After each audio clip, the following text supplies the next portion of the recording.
Hi everyone, this is Paul here from the Magnin Centre. Today I'm doing the astrology report for the week commencing the 18th of July, outlining some of the key transits and aspects that will be taking place this week and giving a basic overview of what it all means for us. Before I go through the actual aspects though, I just want to clarify as I do that the astrology doesn't control our lives in any way, shape or form or control how we respond to things. It's merely a set of influences, and by understanding what the energies around us are doing, we get a greater context of what's happening, and we're better placed to respond to situations. But at all times we're ultimately responsible for how our lives pan out. We can't blame it on astrology. Now in terms of the aspects this week, I'll start off with the moon as usual. We begin with the moon in Libra, so this is a time where maybe we feel like need to kind of build bridges with one another, spend time with friends, or spend time in our one-to-one relationships and strengthening them.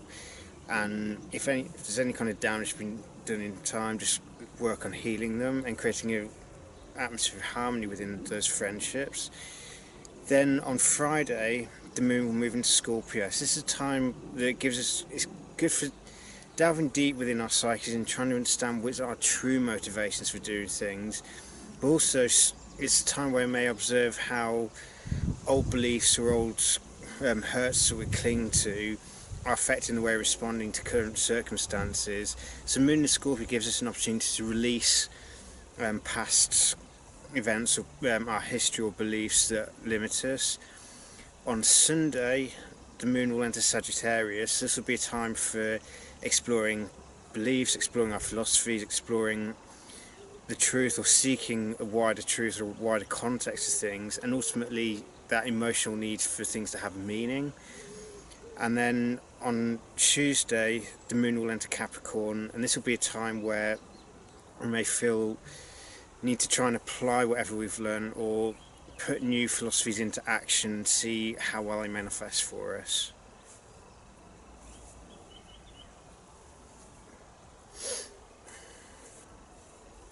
So in terms of the other events this week is comparatively quiet compared to previous weeks. However, we are in the eclipse season, or the eclipse window, having had the solar eclipse in Cancer last Friday. So throughout this period we may encounter people or circumstances that bring past stuff to the surface, or past conditioning that we need to be letting go of. So throughout the next few weeks we need to be paying close attention to what physical circumstances are happening around us, what are our responses to them. Do we just react instinctively, or do we take a more measured response where we take a step back for a moment, observe things from a place of detachment and calm-headedness, and then based on how we've assessed the situation, take a conscious and well considered course of action to deal with the situation at hand. So that's a key theme that we're also going to have a square building between Uranus and the Sun. The square won't be exact until next week, but we'll be feeling the effects of it throughout the week. They're getting stronger and stronger. Whenever Uranus and the Sun are in contact with one another, it brings us an opportunity for us to transform our sense of self-identity through understanding deeper levels of our own way of being, or the way we think about things. With Uranus and Taurus, this is about seeing where's our identity based on values or where do we hold on to value systems that don't apply to who we are, or where have we inherited values but they're not actually right for who we are. It's just something that we keep going along with. There's also, with Uranus in the square to the Sun, it's where do we still have a sense of possessiveness or a need for security as part of our basic sense of self-identity? Where do we still have a tendency to base our identity on physical security rather than spark within? So where in other words do we still struggle with things like faith? Where do we resist change because we're scared of it? And where do we try and drown out the messages from our intuition, where We know that we need to be making a change, and we know what change we need to make, but we're desperately trying to ignore it because we're afraid of stepping out of the comfort zone. So with Uranus square to the Sun throughout this week and into next, this is a time for paying close attention to the resistances that we have towards change. Where exactly, because we may be comfortable with change in certain areas of life and stubbornly resistant to it in other areas. So this is an opportunity for us to pay attention to where do we resist that change and why do we resist it, and learn to understand that change is one of the constants of life. It's something that is always happening. Things are changing from one moment to the next. So resistance to change, and that, when you put it that way, doesn't really make sense, but it is a part of human nature to some extent, and something that we have to learn to overcome in order for us to become the best version of ourselves. If we never step out of the comfort zone, then we never really know what we're capable of achieving. So part of this week may be about identifying where we're afraid of committing a course of action that's going to initiate change in our lives, even though at some level we know it's the right thing to do, but another part of us that's more heavily conditioned or more heavily attached to how things are is currently resisting. Now the major change this week will be the Sun moving into his home sign of Leo on Sunday the 22nd. We've had the Sun in Cancer for the past month, and this has been all about shining light on the subconscious mind and the attachments to the past that we've been holding on to. But it's also about learning to connect with the roots of who we are, connect with that water, because it's almost like an underground stream, if you like. It's putting down the roots fine for that water to nourish the core of who we are, and to be comfortable with, or learn to become comfortable with our emotions if we're someone who typically tries to drown them out. And it's knowing who we are. Leo then is the next step along. Leo is about expressing that core self. It's no longer about trying to hide or seeking shelter from the world. Leo is like a reaction to Cancer. It's the time of asserting who we are, of expressing our core sense of self to the world around us so people see who we are, and it's shining that light. It's shining those warm feelings outwards towards other people, and it's also having the courage to embrace our own unique self-expression, and a time for exploring creativity, because the Sun is obviously the power source for everything here in the solar system. Everything on Earth ultimately gets its energy from the Sun, and it enters the system at one point and then flows upwards until we eventually get, because if you think of food, for example, food is ultimately comes from sunlight nourishing plants, and the plants converting the energy of the Sun into a form of energy that we can then consume. And obviously, if you're someone who likes meat, then obviously animals also do the same kind of thing for us. But with the Sun, it's having the courage to shine our light. It's no longer trying to hide from the world or feel like we have to shelter ourselves or protect ourselves from the world around us. It's about shining our light and connecting with that creative force within us, but it's understanding that the creativity isn't our own energy. It's a divine creative force that can flow through us all. We all have the potential to connect with it, but it's ultimately each person's individual responsibility to connect with that energy, allow themselves to become aware of in what ways are they creative, because creativity doesn't have a narrow parameters. We're always creating, whether it be with our words, with instruments if we enjoy making music, with obviously writing if we enjoy writing, exactly, getting creative with words. And we're creating every given moment, whether it's imagination, writing things down, with music. There's so many ways that we create. So in some respects, the Sun in Leo is an opportunity for us to become conscious of what kind of creativity do we particularly thrive at.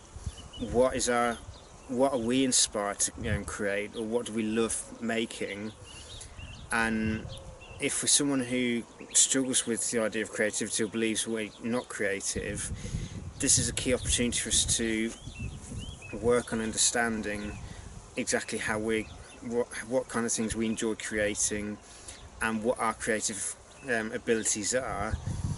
And it could also be an opportunity for us to hone these creative abilities.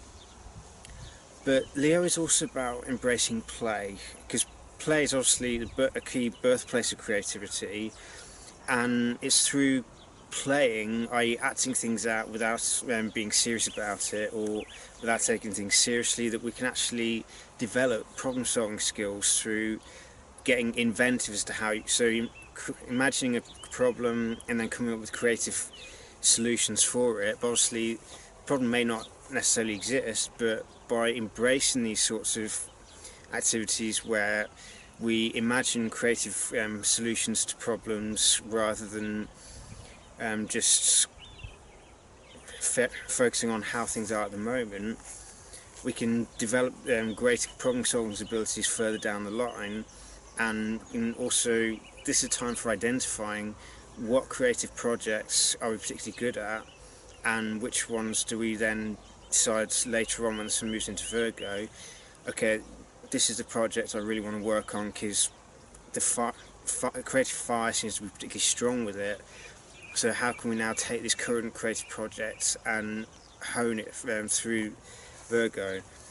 But also the thing with the sun in Leo is we're in the middle of eclipse season, so we're going to have a lunar eclipse in Aquarius first on the 27th, and then the final solar eclipse in Leo on the 11th of August before the nodes move signs. So this would be the last eclipse season in the Leo Aquarius axis for about the best part of 9 years. So this particular sun transit through Leo is a major opportunity for transformation, to transform the core sense of who we are, to transform our relationship with creativity, to transform the way we relate to one another, because Leo is also about learning to give and receive love, and it's about, when it's at its highest manifestations, it's about that generosity of having that almost royal nature. So I don't mean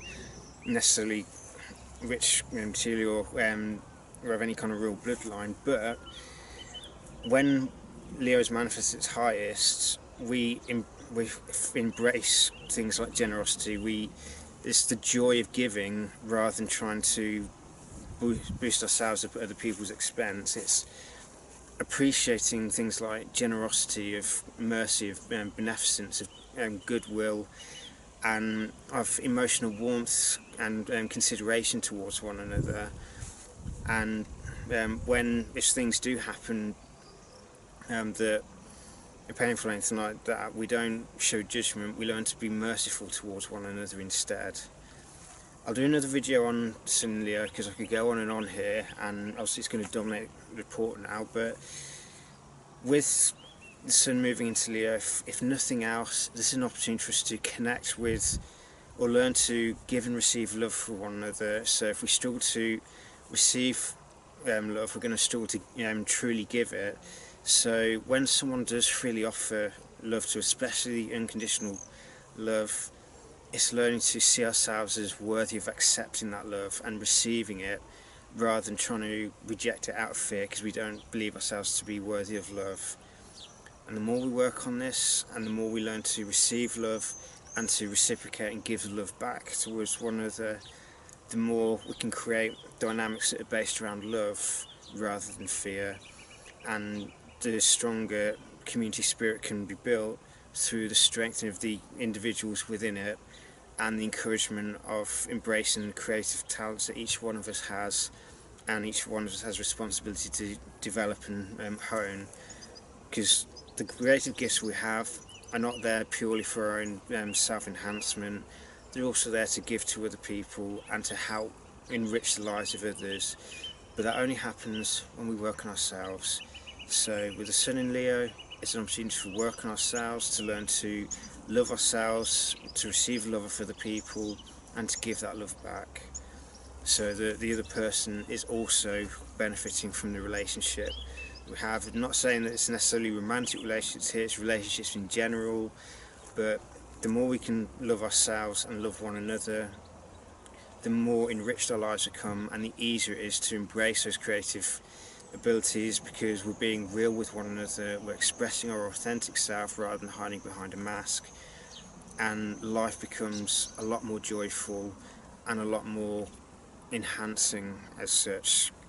So I hope that's a useful guide for the month's report, and also hopefully that's a useful guide for the week, and I hope you learn as much as you can from the week. I hope you learn many life enhancing lessons, and I hope this brings a greater degree of awareness and self-understanding, so that if anything is still bothering you from the past, you understand how to move on from it, or you recognise what needs to be let go of in order to allow new things to form, because we're in a time of beginnings and endings, and the more we allow the endings to happen naturally so that there's space for new beginnings, the more transformation we can undergo, because we're no longer holding on to the past and trying to keep one chapter of life open and trying to read a new chapter at the same time, which isn't really possible to do properly, because you have to close one chapter before you can start a new one. So this is that time of year of endings and beginnings. So may this current week bring you many blessings and illumination. Take care and be blessed.